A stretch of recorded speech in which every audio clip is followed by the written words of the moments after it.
When forensic pathologists and criminal psychologists examine a homicide committed by an adolescent, they focus on 4 fundamental elements: the nature of the relationship between the accused and the victim, the psychological and social motives, the offender's personality and emotional traits, and the victim's own vulnerabilities. What did you do after you killed her? I decided to call my friends to tell them what happened, and then I said goodbye to my friends. Okay. Did you send them any pictures? Yes. How many pictures did you send them? I sent them 2 of my mom and then 1 of me. On the night of October 12, 2023, the emergency center in Hialeah, Florida, received a call unlike any other. On the line was the calm, measured voice of a 13-year-old boy. He told the operator that he had just killed his mother while she slept. His name was Derek Rosa. He said he had taken a kitchen knife and stabbed his mother as she slept. When police arrived at the house, Derek was standing at the door waiting for them. He wore a blue shirt, his hands stained with blood, his expression calm. No panic, no fear. Inside the bedroom, officers found Irina Garcia lying motionless on the bed, soaked in blood. Just a few feet away, her newborn daughter, now barely 2 weeks old, slept peacefully in her crib, untouched by the boy who had become a killer. The house was silent. No struggle, no forced entry, no chaos. Only a mother murdered by her only son. A boy who seemed completely aware of what he had done, yet utterly incapable of explaining why. Derek was taken into custody and brought to the Hialeah police station. The interrogation you are about to witness is one of the most unsettling and psychologically complex ever recorded. I'm Detective Gonzalez. I'm just gonna go over a couple things with you first. Just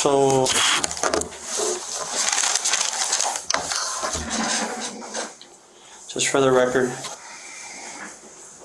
today's date is Friday, October 13th, 2023. You go to school, right? What grade are you in? 8th grade. 8th grade? Good student? A's and stuff like that? A's and B's. What reading class are you in right now? You know? What do you take? I just do language arts. Language arts? Okay. So you can read with no problem? Yeah. Okay. I'm gonna read you something first, and then you can read it afterwards. Okay? Okay. Before we ask you any questions, you must understand your rights. You have the right to remain silent. Anything you say can and will be used against you in the court. From the very first moment, the detective treats Derek as if he were just another student in a routine school interview. His tone is friendly, calm, and completely free of pressure. And that is no accident. This technique is often used with juvenile suspects to induce what psychologists call a false sense of security, a mental state where the adolescent believes he's merely having a casual conversation, unaware that every word he says could determine his fate.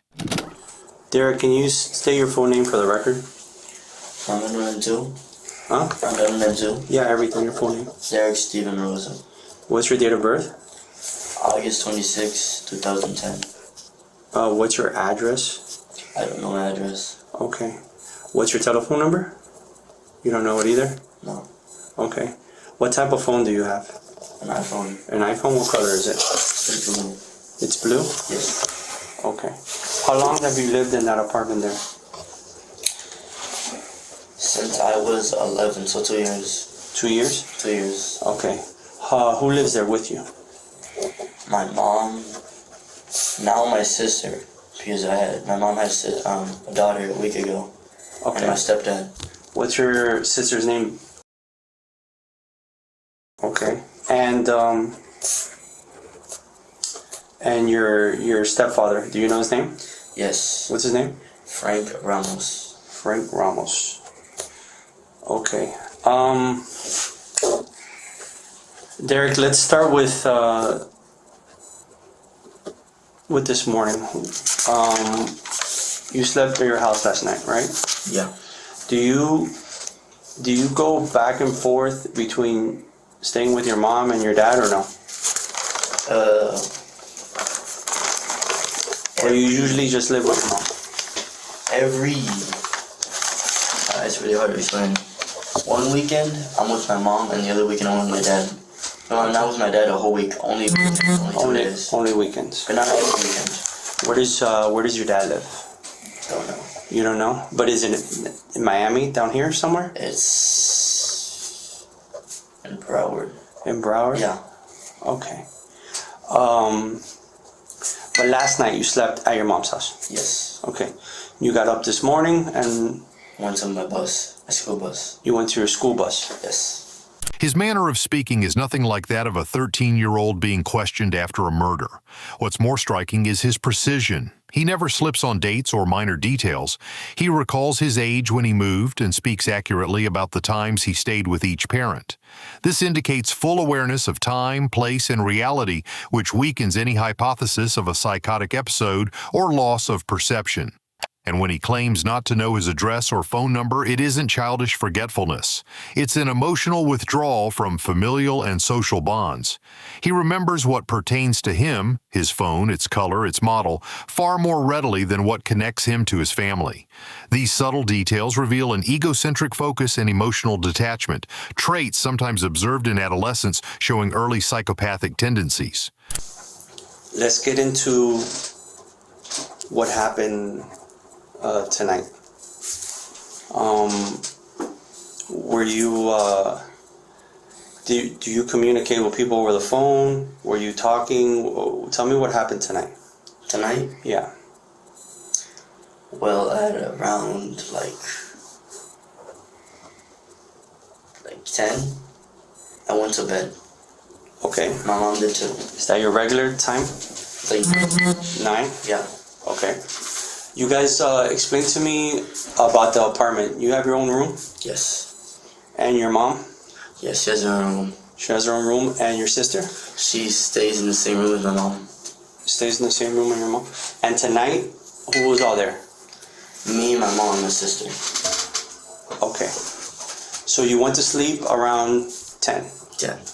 Okay. And then what? I woke up. You killed her? All right. The detective asks calmly, "You killed her?" Derek doesn't speak. He simply nods. No tears, no confusion, no denial, just a quiet acknowledgement, as if the act itself were part of a routine he had already accepted. Clinically, this state is known as a flat confession, when the perpetrator is fully aware of their actions, yet emotionally detached from them. What may seem like a failed suicide attempt is, in fact, evidence of something deeper: cognitive emotional dissociation, a condition where the brain makes a purely rational decision, disconnected from emotion. Neurologically, it reflects a weakened link between two critical regions of the brain: the prefrontal cortex, the center for logic, planning, and judgment; the amygdala, the seat of fear, guilt, and moral emotion. When the prefrontal cortex operates independently of the amygdala, we see what we see here: a mind capable of planning murder or suicide with total clarity, yet without emotional activation. The decision happens cognitively, not emotionally. This is what allows such individuals to commit acts of violence without hesitation, because the emotional brain has effectively been silenced. In Robert Hare's 1991 research on psychopathy, this pattern is classified as callous unemotional traits, early indicators in some children and adolescents who display calculated, emotionless aggression. These traits include absence of empathy, lack of guilt even after causing harm, rationalization of violence, "I did it because I could," emotional detachment before, during, and after the act. At this point, Derek shows no tension, no trembling, no hesitation, no change in breathing. His calm demeanor is not serenity, it's pathology. It signals the absence of the emotional mechanism that restrains most people from violence. But this doesn't absolve him of responsibility. Derek is not psychotic nor detached from reality. He is fully aware, but utterly devoid of moral response. What type of knife was it? Do you know? It was just a big size kitchen knife. That big? Yeah. What color was the handle? Purple. Purple? Yes. Okay. Your mom was sleeping? Yeah, she was sleeping. Okay. Explain to me. Well, we'll get into that a little later. What did you do after you killed her? My stepdad he owns 2 guns. He has a Glock 19, Okay. and then, I don't know what it's called, another one. Okay. What color are they? The Glock 19 is black, and then the other one has a silver slide and then like a dark bluish handle. Okay. So, what did you do with the guns? He always has his Glock 19 with him at all times. Mm-hmm. And since he's a truck driver, he wasn't at home, he was far away. Okay. So I went into the closet. Mm-hmm. I found his book bag because he goes shooting at gun ranges. Okay. I grabbed the gun. I put the magazine in the gun. Okay. I pulled back the slide, but I didn't want to shoot myself. Okay. I intended to shoot myself before, but I couldn't. Okay. And then what did you do? I decided to call my friends to tell them what happened, and then I said goodbye to my friends. You called them before you decided to try to shoot yourself, or afterwards? After. Okay. How many friends did you call? Only one. What's his name? I don't know his real name, he's an online friend. He's an online friend? Yeah. When you say online friend, what do you mean, from video games? Yes, from video games. I know him real well. Okay. How long have you known him? Since like I was 10, 3 years. 3 years? 3 Have you ever met him? No, I've seen the face. You seen his face? Yeah. So how did you communicate with him? My cell phone. Through your cell phone, so you have his number? Yes. And you don't have him stored under a certain name, or you have him stored under a gamer tag? I made up a name for him. You made up a name for him? Yeah. What name did you make up for him? Sweden. Sweden? Sweden. SWEEDEN. When the detective asks for his friend's name, Derek admits he doesn't even know his real name. He made one up himself. This single detail exposes the depth of Derek's social isolation. For him, the closest person he could talk to after committing a murder was someone he had never actually met. Psychologists call this substitutional attachment, a coping mechanism where adolescents replace real human connections with virtual ones, creating the illusion of safety, understanding, and belonging. Okay, so you called Sweden. And what did you tell Sweden? Told him what I did. What exactly did you tell Sweden when you say what I did? Did you tell him how? Or no? How you killed her, or no? Okay. Did you send them any pictures? Yes. How many pictures did you send them? I sent him 2 of my mama and 1 of me. Okay. Did you... What did he tell you? He said he couldn't believe it. Okay. The images here are not just evidence of the crime, they are symbols of something far deeper, a desperate need for self-affirmation. Sending those photos after the murder reveals an unconscious urge to be seen, to have one's existence recognized, even if that existence is horrifying. In forensic psychology, such behavior mirrors a well-documented pattern among offenders who keep trophies, tokens that immortalize their crimes, serving as tangible proof that the act truly happened. Why did you kill your mother? Do you know? Do I have to say it now? Yeah, get it off your chest. Absolutely. We can wait for a lawyer. Okay, at this point, you want a lawyer? Maybe not. We can't. No, listen. Just so you understand, okay? You have mentioned or asked us, should you wait for a lawyer? We're not here to advise you on whether to talk to a lawyer or not. That decision is yours, okay? But if you are requesting a lawyer at this point, we can't interview you any further. You understand? We have to stop the interview. Okay. Do you want us to stop the interview? Yes. Okay. Okay. Then this interview will end right now. It is 3:05 a.m. Okay. Thank you. At this moment, when the detective finally asks the most direct question, "Why did you kill your mother?" Derek replies, "Can I have a lawyer?" And for the first time, it seems that Derek feels the weight of his own words, as if awareness of what he had done arrived too late, lagging behind the act itself. This moment marks what psychologists call the threshold of delayed guilt awareness, a rare occurrence among juvenile offenders. The mind that once processed the act as a logical event suddenly collides with its moral reality. Returning to the four elements we outlined at the beginning, we can now re-examine Derek Rosa's crime through that framework.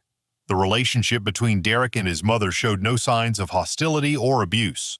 On the contrary, those who knew them described it as calm and affectionate. Yet it's exceedingly rare for someone to kill the person closest to them without prior signs of conflict. Here, there is no clear motive, only a terrifying psychological void, as if the act emerged from nothingness. Psychologically and socially, the crime reveals a profound disconnect between action and emotion. Throughout the interrogation, Rosa displayed no fear, no distress. He spoke with unnerving calm, as though recounting a story that didn't belong to him. This composure is not courage, it is the result of an emotional malfunction, the absence of moral affect. In terms of personality traits, Rosa appeared intelligent, organized, and fully aware of what he was saying. Yet this cognitive sharpness was paired with complete emotional detachment, a dangerous combination often seen when reason becomes separated from conscience. He never sought justification or forgiveness. The act seems to him like a detached intellectual exercise. As for the victim, his mother, Irina Garcia, she was neither an adversary nor a threat. She was a new mother, asleep peacefully that night. She represents the most tragic aspect of the equation, the absence of any rational cause that could make the act comprehensible. In the end, the horror of this crime lies not in the blood spilled, but in the calm that surrounded it.